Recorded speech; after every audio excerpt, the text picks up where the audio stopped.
তুমি সরকারে আছো কি কারণে? তুমি তো বিএনপি জামাত করেছে বলে কি তুমি তুমি তুমি যদি সেটা সমাধান করতে না পারো, তাহলে তোমার সরকারে থাকার তো কোনো অধিকার নাই। তো অন্তর্বর্তী সরকারের জন্যও তো এটা প্রযোজ্য। যদি এটা চক্রান্ত করে কেউ করতে পারে, তাহলে তুমি আছো কি কারণে? তোমার তো ইনস্ট্রুমেন্ট আছে, ইনস্টিটিউশন আছে, তোমার অন্তত মুখ তো আছে, মুখের ভাষা তো প্রকাশ করতে পারো যে কোথায় কি কারণে কি হচ্ছে, এগুলো তো বলা যায়। আমি মনে করি ওইভাবে এটাকে এড়ালে হবে না। আমাদের সমাজের মধ্যে নারী প্রশ্ন, নারীর উপরে নির্যাতন, যা যা ঘটনা ঘটছে, এটা কোনোটাই নতুন কিছু ঘটছে না। এটা একবারে পরিবারের ভেতর থেকে আমরা রাজনৈতিক, অর্থনৈতিক, মতাদর্শিক, সামাজিক বৈষম্যের যতগুলো উৎস আছে, সবগুলো উৎস খুবই শক্তিশালীভাবে ছিল এবং সেই শক্তিশালীভাবে এখন পর্যন্ত আছে। রাষ্ট্র এটাকে আঘাত করা কিংবা এটার বিরুদ্ধে অবস্থান গ্রহণ করার কোনো ধরনের কোনো সিদ্ধান্ত কিংবা কোনো পদক্ষেপ আমরা দেখি নাই। এখন এই গণঅভ্যুত্থানের পরিবর্তনের মধ্যে দিয়ে যে রাজনৈতিক শূন্যতা তৈরি হয়েছে, আপনারা 69-এর গণঅভ্যুত্থান দেখেছেন, 90-এর গণঅভ্যুত্থান, 71-এর মুক্তিযুদ্ধ, সমস্ত কিছুর মধ্যে একটা লক্ষ্য উদ্দেশ্য, রাজনৈতিক একটা নেতৃত্ব, কর্তৃত্ব এবং তার একটা লক্ষ্য উদ্দেশ্য আমরা মোটামুটিভাবে জানতাম। এই গণঅভ্যুত্থানের সময় সেই জায়গাটার অনুপস্থিতির কারণে একটা অনিশ্চয়তা আছে এবং এখানে বিভিন্ন জন তার শক্তির প্রকাশ ঘটাতে চেষ্টা করছে।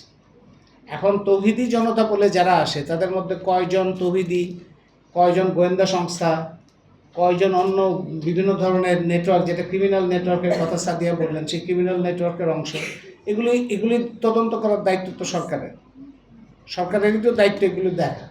কিন্তু যে দৃষ্টিভঙ্গি থেকে তারা করে, এই দৃষ্টিভঙ্গিটা তো সমাজের মধ্যে যথেষ্ট শক্তিশালী। আপনারা ধরেন, যে ছেলেটা মেয়েদের দেখলেই তার মধ্যে একটা ধর্ষক মনোভাব আসে, এই ছেলেটা যে তৈরি হচ্ছে যে প্রক্রিয়ায়, সেই প্রক্রিয়া কিন্তু সমাজের মধ্যে একেবারে শৈশব থেকে পরিবারের মধ্যে থেকেই আছে।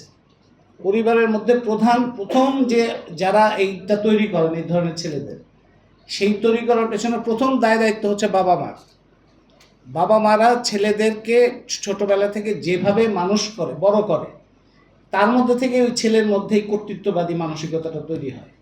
এবং তার মধ্যে অনেক মা আছে, অনেক বাবা আছে, যারা ছেলে মেয়েদের ছোটবেলা থেকে মানুষ করার মধ্যেই বৈষম্যটা প্রকাশ করেন। পরিবারের মধ্যেই নারী পুরুষের বৈষম্যটা দেখা যায়। ছেলেদেরকে পক্ষপাত দিয়ে যেভাবে বড় করা হয় এবং তার অপরাধকে লঘু করা হয়, তার বিরুদ্ধে অভিযোগ আসলে সেটাকে গুরুত্ব দেওয়া হয় না এবং ক্রমান্বয়ে ছেলেরা এগুলো একটু একটু করেই। এই যে কালচার, এই যে সংস্কৃতিটা, এর মধ্যে থেকে ওই ছেলেটা বড় হয়। তার পাশে আসে ধর্মীয় শিক্ষা। ধর্মীয় শিক্ষার মধ্যে যারা ধর্মীয় শিক্ষা কিভাবে পায়, কোত্থেকে পায়, ধর্মে আসলে কি আছে, আজকে সে কি পাচ্ছে, এগুলি তো আলাদা আলোচনার বিষয়। কিন্তু সাধারণভাবে আমরা ওয়াজের মধ্যে কিংবা ধর্মীয় শিক্ষকের মধ্যে যেভাবে জিনিসগুলোকে দেখি, তাতে সেখানে নারীর প্রতি দৃষ্টিভঙ্গি, মেয়েদের চলাফেরা, অপরাধ, সমাজের মধ্যে বিভিন্ন ক্ষতি, সমস্ত কিছুর একটা উৎস হিসেবে নারীকে উপস্থিত করা হয়।